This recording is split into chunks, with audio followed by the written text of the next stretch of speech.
Salam sejahtera, Om Swastiastu, Namo Buddhaya, salam kebajikan.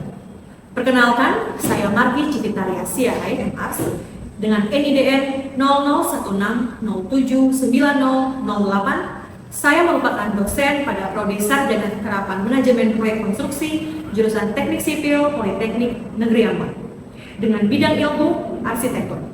Melalui video ini, saya akan menyampaikan pernyataan diri dosen dalam unjuk kerja Tridharma Perguruan Tinggi atau PDD UKT-PT pada bidang pengajaran. Izinkan saya untuk memaparkan materi pada salah satu mata kuliah yang saya ampuh, yaitu mata kuliah Gambar Teknik 1 dengan kode mata kuliah MPK 3103 dengan bobot 3 SKS dan diajarkan pada semester 1. Mata kuliah Gambar Teknik 1 merupakan salah satu mata kuliah wajib pada Prodi Sarjana Terapan Manajemen Proyek Konstruksi jurusan Teknik Sipil. Mata kuliah ini memberikan dasar keterampilan menggambar teknik secara manual menggunakan alat gambar, dan mahasiswa dibekali pemahaman standar garis, huruf teknik, skala, proyeksi ortogonal, potongan, serta simbol-simbol bangunan sipil yang menjadi landasan sebelum menggunakan perangkat lunak pada mata kuliah lanjutan, yaitu Gambar Teknik 2. Adapun capaian pembelajaran mata kuliah pada mata kuliah ini meliputi yang pertama, mahasiswa mampu mengenal, memahami, dan menggunakan alat gambar teknik manual sesuai dengan standar. Yang kedua, mahasiswa dapat menerapkan dasar-dasar teknik menggambar dan membaca gambar teknik sipil. Yang ketiga, mahasiswa mampu menggambar dasar geometri, proyeksi ortogonal, proyeksi perspektif, potongan, serta gambar elemen bangunan sipil sederhana secara manual. Yang keempat, mahasiswa mampu bekerja secara mandiri maupun berkelompok, serta bertanggung jawab terhadap hasil kerjaan gambar teknik. Kemampuan akhir yang diharapkan antara lain, yang pertama, mampu menjelaskan prinsip dasar gambar teknik. Yang kedua, mampu menggunakan alat gambar manual dengan benar. Yang ketiga, membuat gambar garis, huruf, skala, dan proyeksi sesuai dengan standar. Yang keempat, menghasilkan gambar denah, tampak, potongan, dan detail sederhana secara manual. Adapun pokok bahasan pada mata kuliah Gambar Teknik 1 antara lain, yang pertama, standar SNI gambar teknik, pengenalan gambar teknik dan alat gambar. Yang kedua, standar garis, huruf, angka, serta simbol. Yang ketiga, bentuk geometri dasar. Yang keempat, skala gambar dan ukuran. Yang kelima, proyeksi dasar dan ortografis. Yang keenam, prinsip proyeksi, tampak 2 dimensi serta tampak 3 dimensi. Yang ketujuh, konsep denah rumah satu lantai. Yang kedelapan, tampak depan, samping, dan belakang sebuah bangunan. Yang kesembilan, potongan bangunan sederhana. Yang kesepuluh, detail struktur serta utilitas. Dan yang ke-11 adalah penyempurnaan final project. Metode pembelajaran yang digunakan dalam mata kuliah ini antara lain ceramah, diskusi, serta latihan. Adapun referensi yang digunakan antara lain Erdani tahun 2024 mengenai dasar gambar teknik sipil, serta Wahyu Eko Abriandoko tahun 2020 tentang menggambar teknik, serta Ferdiana Dwi Maria tahun 2014 dasar-dasar menggambar bangunan. Sistem penilaian terbagi dua, antara lain penilaian proses yang meliputi ketepatan penggambaran huruf angka dan simbol, ketepatan pemahaman skala gambar, ketepatan penggambaran bangunan sederhana, serta melalui tugas besar pada setiap minggu berjalan dan juga pada ujian akhir semester. Yang kedua adalah penilaian akhir, di mana meliputi kriteria penilaian yang terdiri atas 5 kategori, yaitu kehadiran sebesar 10%, tugas sebesar 25%, praktik sebesar 15%, UTS sebesar 25%, dan UAS sebesar 30%. Selanjutnya, saya akan menayangkan proses perkuliahan tatap muka di kelas dengan pokok pembahasan potongan bangunan sederhana. Penayangan video ini sekaligus menutup penyampaian pernyataan diri saya dalam unjuk kerja Tridharma Perguruan Tinggi di bidang pengajaran. Sekian dan terima kasih. Selamat siang semuanya.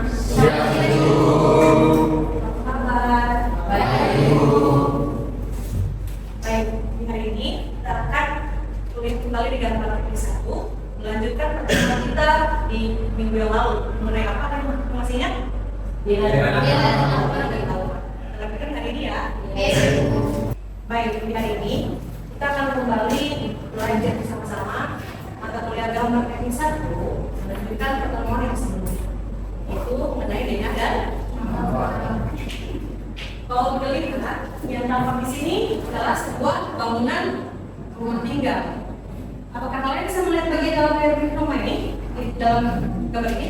Tidak bisa. Dia tertutupi terhalangi oleh dinding dan pintu. Meskipun ini ada nampak berada depan, nampak dia punya bentukan atapnya, ada pohon dan juga ada orang yang hendak masuk dalam rumah. Tapi kalian tidak bisa melihat apa yang ada dalam bangunan tersebut. Kue ini, ada yang bisa tebak nih kue apa? Dalamnya kue apa? Diisi dengan krim apa? Ada yang bisa tebak? Tidak bisa. Tapi ini kelihatan sepertinya sebuah kue yang dilapisi oleh krim. Tapi tidak tahu bagian dalam itu merupakan kue apa, krim apa, seperti apa. Rasanya tidak ada yang bisa menebaknya. Kecuali kita potong kue tersebut. Kalau kita potong kue tersebut, kalau kita bongkar rumahnya, kita potong rumahnya, maka kita akan tahu seperti apa bentukan dalam dari rumah dan kue tersebut. Jadi kalau lihat di sini, setelah kita potong, kelihatan rumah ini, ternyata begitu dibuka pintunya, bagian dalam itu ada beberapa ruang, bahkan ada dapur, kamar mandi, kamar tidur, kelihatan setelah kita potong. Jadi setelah dipotong ada informasi baru yang kita peroleh dibandingkan hanya melihat dia punya tampak dari luar.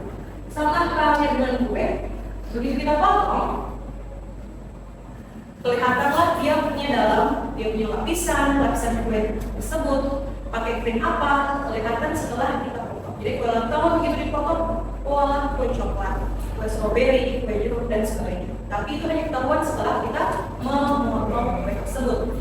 Dari dua contoh ini, kalian bisa paham atau bisa mengetahui kira-kira tebak-tebakan. Hari ini kita mau belajar tentang apa? Kita akan belajar mengenai bagaimana menggambar potongan sebuah bangunan.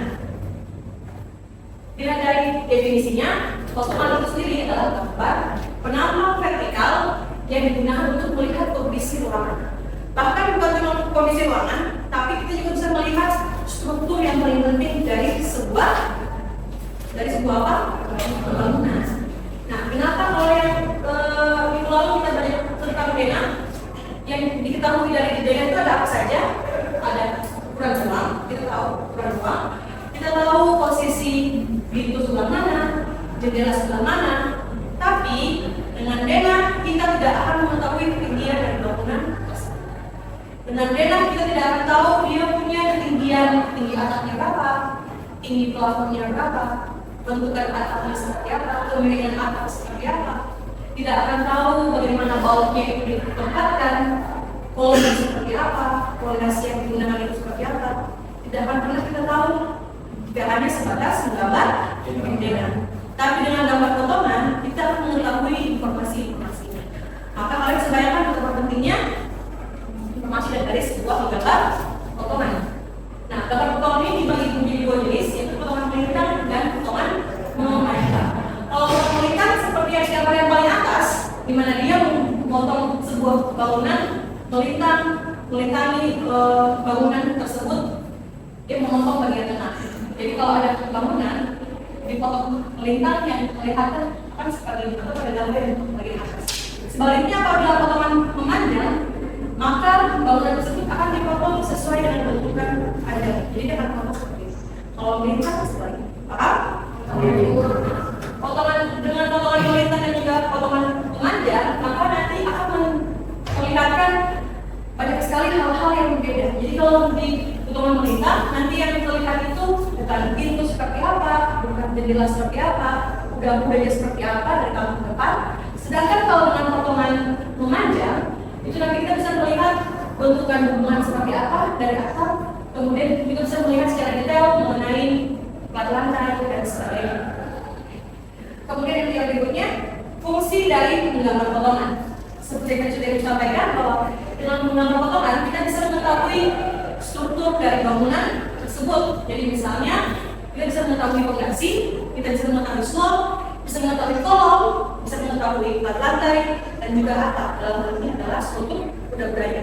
Secara ketinggian, kita bisa mengetahui tinggi lantai, tinggi plafon, hingga elevasi bangunan tersebut. Jadi kalau dengan potongan, kita bisa mengetahui tinggi bangunan itu berapa saja. Bahkan dari dia punya struktur paling bawah yaitu fondasi. Kita bisa mengetahui berapa kedalaman fondasi. Ini hanya dengan menggambar potongan. Oke. Nah, dalam gambar potongan sendiri, kita mau banyak sekali informasi di dalamnya. Maka yang paling penting itu adalah mengetahui informasi tentang struktur. Struktur ini sendiri dalam gambar potongan bagian ini dua, yaitu potongan konstruksi atas, di atas, dan juga struktur. Struktur ini dibagi dua sesuai dengan bentukan lokasi di mana dia terbangun. Yang pertama yaitu bentuk bawah, yang memiliki fondasi. Seperti yang sudah diketahui bahwa yang namanya bangunan itu pasti harus memiliki fondasi. Kenapa? Karena dia menjadi penopang utama dari beban bangunan tersebut. Penopang utama dan penopang utama dia paling dasar yang menurunkan beban langsung ke dalam tanah. Kemudian yang kedua yaitu slab. Slab ini dia punya fungsinya itu adalah untuk mengikat kolom, menopang dinding dan menyemburkan beban ke fondasi. Nanti fondasi transfer ke dalam tanah. Kemudian yang berikut adalah kolom. Kolom ini terbagi dua, ada kolom utama dan juga ada kolom praktis. Bagi bangunan yang lebih dari satu lantai, terkadang harus memiliki dua jenis kolom tersebut, yaitu kolom utama dan juga kolom praktis. Kenapa? Karena beban yang dipikulnya pun berbeda. Kolom praktis itu dia mengikat dinding, kolom utama dia akan mendistribusikan beban dari balok, atap, dan sebagainya ke slab, kemudian slab fondasi dan seterusnya. Oke, nah biasanya kolom ini juga dia punya bentukan itu berbeda. Kenapa? Karena kolom utama, karena beban yang dipikul lebih besar, sehingga dia akan memuat tulangan-tulangan tertentu. Sedangkan kalau kolom untuk kolom praktis, biasanya dia tidak terlihat. Karena apa? Karena dia tertutupi oleh plesteran dinding. Sehingga tulangan yang digunakan pun dimensinya akan jauh lebih kecil dibandingkan dengan kolom utama. Sama halnya juga dengan kolom, ada juga yang di struktur atas yang dia pertama adalah balok. Balok juga memiliki dua jenis, yaitu induk dan anak. Kalau induk ini dia mengikat kolom bagian atas dan sebagai penopang utama untuk beban dari plat lantai, kolom plat lantai, kemudian dia akan mendistribusikan beban dari plat lantai ke kolom dan kolom meneruskan hingga ke fondasi. Selain balok induk, diperoleh juga balok anak, yaitu di mana kalau balok anak ini dia akan menumpang dari balok induk. Jadi kalau tidak digambar bahwa dimensi balok anak ini dia akan jauh lebih kecil dibandingkan dimensi dari si balok induk. Balok induk terkadang dia akan memiliki dimensi yang jauh lebih besar dibandingkan dengan balok anak. Karena dia punya sifat yaitu sifatnya balok anak ini adalah sebagai penopang utama dari plat lantai. Kenapa ini penting? Karena terkadang jika sebuah bentangan plat lantai tidak menggunakan balok anak akan terjadi lenjutan. Sehingga penting sekali untuk menggunakan balok anak. Jadi kalau seperti ini adalah sebuah plat lantai, dia harusnya rata permukaannya. Tapi apabila tidak memiliki balok anak, terkadang akan menjadi lenjutan sekian derajat. Karena tidak ada pengikat bantuan atau penopang di tengah. Paham? Dan berikutnya untuk atas yaitu plat lantai. Plat lantai itu adalah apa yang kita pijaki sekarang. Dia merupakan bagian dari pencatutan beton dan juga tulangan, dan merupakan bagian yang paling penting dari elemen struktural karena dia biasanya untuk menahan beban dari luar. kita. Bahan mati yang tentu saja adalah struktur dan sebagainya. Kemudian yang terakhir adalah atap. Atap ini tidak terlepas sendiri, tapi dia merupakan bagian dari struktur atas dan dia memiliki beban tersendiri yang harus ditopang oleh balok, kolom, dan akan diteruskan sampai ke pondasi. Kenapa dia punya beban tersendiri? Karena di dalam itu ada kuda-kuda, ada reng, kasur, ada boarding, dan itu semuanya memiliki bebannya masing-masing. Apalagi bukan cuma menggunakan material kayu, bahkan saat ini atap kita menggunakan material baja, sehingga memiliki beban yang cukup berat apabila tidak direncanakan dengan baik dan benar. Oke, seperti dengan kelas kita di hari ini, sesuai dengan metode pembelajarannya yang merupakan kelas diskusi, dengan materi singkat yang telah Ibu paparkan ini, Ibu akan bagi kalian ke dalam dua kelompok. Ibu langsung tentukan saja, ini kelompok 1 dan ini adalah kelompok 2. Nanti akan ada materi pemaparan masing-masing kelompok, di mana kelompok 1 akan mendiskusikan mengenai struktur atas, bawah, struktur bawah, dan kelompok 2 akan membahas mengenai struktur atas. Ibu berikan kalian waktu 5 menit untuk berdiskusi mengenai pemaparan mengenai masing-masing struktur dan akan dipresentasikan dan didiskusikan setelah kalian membaca. Paham? Baik. Kita bagi kelompok ya. Nanti kita diskusi.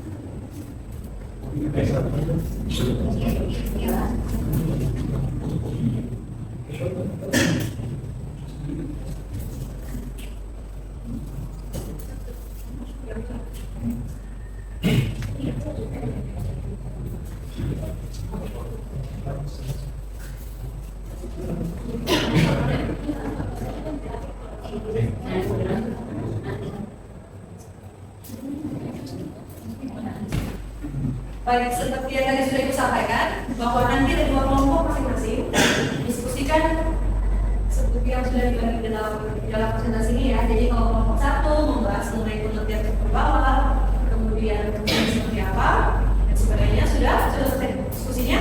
Sudah, Ibu. Kita mulai dari kelompok 1. Ada yang ingin mewakili untuk presentasi, silakan.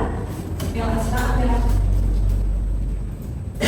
Terima kasih Bu dan teman-teman. Di sini saya akan mewakili kelompok 1 untuk mempresentasikan hasil kerja kami, yaitu mengenai struktur bawah. Di sini beberapa hal yang akan kita sampaikan. Yang pertama yaitu apa yang dimaksud dengan struktur bawah. Seperti yang kita ketahui, struktur bawah itu merupakan bagian bangunan yang berada di bagian bawah permukaan tanah dan berfungsi untuk menyalurkan seluruh beban bangunan ke tanah secara aman.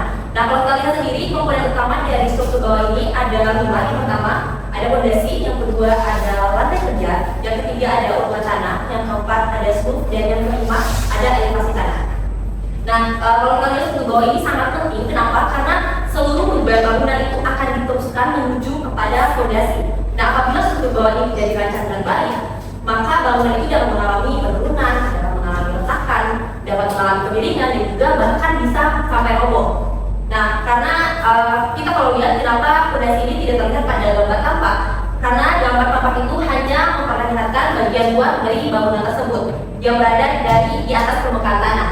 Nah, sedangkan kalau fondasi ini dia kan berada di bagian bawah tanah nih. Nah, sehingga hanya dapat dilihat melalui gambar potongan saja. Selanjutnya, kenapa gambar potongan itu sangat penting untuk kita melihat dari struktur bawah? Karena gambar potongan ini memperlihatkan kondisi bangunan secara vertikal seperti yang telah dijelaskan oleh Ibu tadi, sehingga kita dapat mengetahui yang pertama kedalaman fondasi, yang kedua posisi slope-nya, yang ketiga elevasi tanah, lantai, dan juga yang keempat hubungan fondasi dengan dua kolom. Selanjutnya kita akan melihat tinggi urukan dan juga yang terakhir adalah hubungan bangunan dengan permukaan tanah. Mungkin itu saja dari kelompok 1. Sekian dan terima kasih. Oke, terima kasih.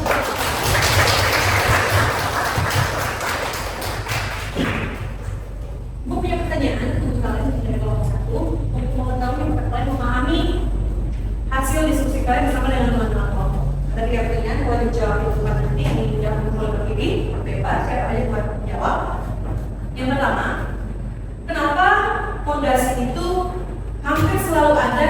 dalam gambar potongan, tetapi dia tidak pernah nampak di dalam gambar tampak. Ada yang ingin jawab?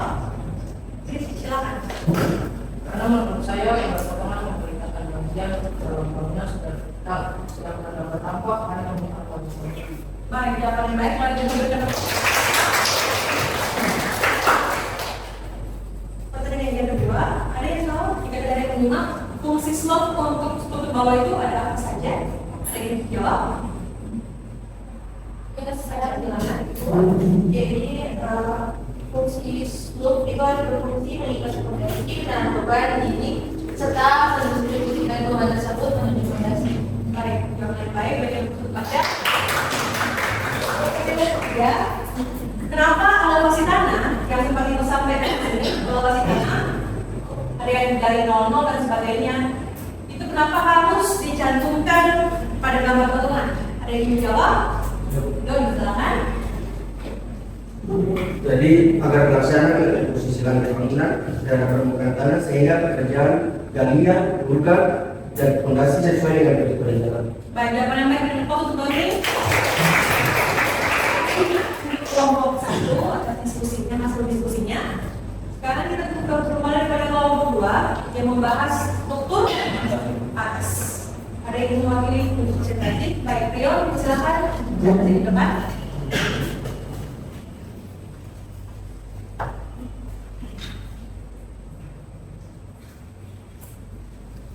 Ya Ibu dan teman-teman, terima kasih atas waktu dan kesempatan yang diberikan. Di sini saya mewakili 22 untuk membahas hasil diskusi kami mengenai struktur. Ada beberapa poin yang kami bahas dalam diskusi ini. Yang pertama itu mengenai apa sih itu struktur atas. Struktur atas merupakan bagian bangunan yang berada di slope dan berfungsi untuk menerima seluruh beban bangunan sebelum bangunan itu dibangun dan diteruskan ke struktur ke bawah. Yang kedua, kami membahas mengenai mengapa sampai struktur atas itu harus dilihat pada bangunan. Karena gambar potongan menunjukkan hubungan antara bangunan secara vertikal, sehingga pelaksanaan harus mengikuti pada bagian tinggi lantai, tinggi plafon, posisi balok, tinggi golong, bentuk atap, pemberian atap, dan hubungan antar lantai. Poin yang berikutnya yang kami bahas yaitu mengenai mengapa sampai kolom tinggi pada gambar potongan. Seperti yang kita ketahui dan sudah dijelaskan pada bahwa kolom merupakan elemen utama yang berdepan dari balok dan dari atap untuk menjadi fondasi, sehingga tanpa kolom jalur distribusi beban tidak dapat dipahami secara jelas. Poin yang berikutnya yang kami bahas yaitu mengenai mengapa sampai gambar potongan lebih penting untuk informasi tinggi dibandingkan dengan gambar tampak. Berdasarkan hasil diskusi kami, karena gambar potongan memperlihatkan kondisi bagian dalam bangunan, sedangkan gambar tampak hanya menunjukkan bagian bentuk dari bangunan tersebut. Mungkin itu saja dari saya sebenarnya. Baik. Oke, ini pertanyaan kalian. Sama dengan nomor 1 boleh dijawab bebas di tempat. Nanti yang ingin menjawab boleh tulis saja. Pertanyaan yang pertama, mungkin kurang lebih hampir mirip dengan kelompok 1. Kenapa tinggi ruang hanya dapat diketahui dengan jelas melalui gambar potongan? Ada yang ingin menjawab? Yang disilakan. Karena gambar potongan memperlihatkan ukuran vertikal mulai dari lantai hingga plafon maupun atap, sedangkan gambar tampak hanya menunjukkan bentuk luarnya saja. Baik, untuk Candy. Yang berikutnya, kita tadi kalian membahas dengan jelas, ini mengetahui apa itu fungsi dari ring. Ada yang menjawab? Sharon, silakan. Ya baik, itu terima kasih atas pertanyaannya. Jadi fungsi ring balok itu adalah untuk mengikat seluruh dinding dan kolom agar bangunan lebih stabil serta menjadi rujukan bagi seluruh atap. Baik, terima kasih dari yang berikutnya ingin ditanyakan, kenapa sampai pemberian akhlak itu harus diperlihatkan pada gambar potongan? Ada yang menjawab? Silakan. Karena pemilihan alat itu mempengaruhi sistem drainase air hujan jenis bentuk atap, tinggi bangunan, dan estetika bangunan. Baik, terima kasih untuk jawabannya. Pertanyaan terakhir untuk kelompok kedua, kenapa plafon itu juga penting pada gambar potongan? Ada yang menjawab? Saya Iman, silakan Iman. Karena plafon menunjukkan tinggi ruang besaran sejajarnya seperti listrik atau AC serta hubungan dengan struktur atap. Baik, terima kasih Iman. Ada kelompok Iman. Selain diskusi, ada juga studi kasus yang diberikan yang nantinya akan dan akan dijawab oleh masing-masing ketua kelompok di depan, jadi oleh beliau dan juga oleh jalan. Ada dua studi kasus, di mana kalau untuk kelompok 1 dapat melihat seorang tukang membangun fondasi hanya sedalam 40 cm, sedangkan pada gambar potongan tertulis 80 cm. Apa yang terjadi dan kenapa kesalahan tersebut bisa berbahaya? Silakan, Ella dan teman-teman, berapa?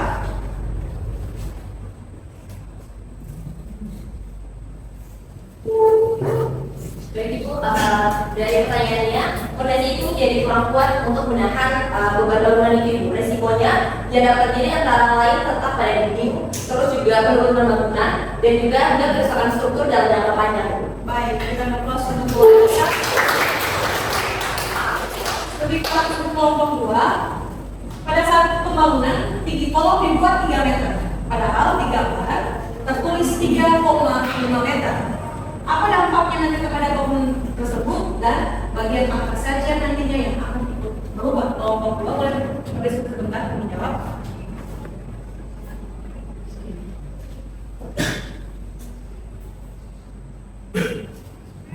Ingin menjawab ya? Ya, Baik, silakan. jadi terima kasih kesempatannya. Berdasarkan studi kasus yang telah dilakukan, menurut kami dampaknya akan timbul akibat kesalahan tersebut, yaitu pada tinggi pelabuhan akan menjadi lebih rendah, kemudian akan berubah, tampilan masuk berbeda dari yang kita desain, serta sirkulasi udara dapat berkurang dan pekerjaan mungkin perlu dibongkar untuk memperbaikinya. Baik, baik. Terima kasih Rion dari Kepos. Diskusi kita hari ini mengenai potongan kurang lebih seperti demikian. Jadi pada akhirnya kalian akan paham bahwa ternyata struktur atas maupun struktur bawah itu adalah dua bagian yang tidak bisa dipisahkan dari sebuah bangunan. Karena apa? Karena mereka itu saling berkaitan satu dengan yang lain. Sebuah bangunan tidak akan terdiri dari struktur atas dan juga tidak ada struktur bawah. Sehingga dapat kita di sini bahwa gambar teknik, gambar potongan itu menjadi sebuah media yang mampu memperlihatkan hubungan kedua sistem secara utuh, baik itu sistem atas maupun sistem di bawahnya. Dengan demikian penting sekali bagi kalian sebagai para calon engineer, sebagai calon insinyur sipil, dan juga sebagai calon partner yang di ke depan di dalam dunia konstruksi, kalian harus mampu membaca gambar potongan dengan baik dan benar dan tepat.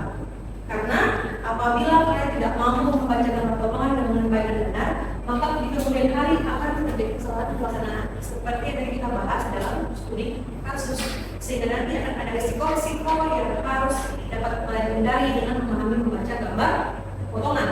Kemudian dapat dilihat bahwa penting sekali untuk menghindari kesalahan-kesalahan tersebut, sehingga kompetensi kalian membaca gambar terutama untuk gambar potongan itu merupakan kompetensi dasar yang harus kalian miliki dan kami bekali sejak di atelier teknik 1. Ibu harap nantinya dengan pertemuan kita di hari ini kalian menjadi jauh lebih paham bahwa ternyata gambar potongan itu memuat banyak sekali informasi penting dari sebuah gambar bangunan yang ke depan akan menjadi kalian terutama untuk tugas besar yang sementara kalian kerjakan. Sehingga tugas untuk minggu depan adalah kalian harus melanjutkan dari gambar binaan dan tampak yang sudah kalian buat sebelumnya. Tugas yang berikutnya adalah kalian membuat gambar potongan dengan skala 1/50 sama dengan gambar tampak pada media gambar kertas A2 dan akan dikumpulkan pada pertemuan kedua. Jangan lupa ya, berarti tugasnya dikumpulkan pada pertemuan kedua. Baik, demikian untuk kelas hari ini. Sebelum untuk hari ini, ketua kelas untuk aksennya bagaimana, apakah semuanya hadir? Baik, dengan demikian untuk kelas kita hari ini sampai di sini. Terima kasih. Seperti hari ini, selamat siang.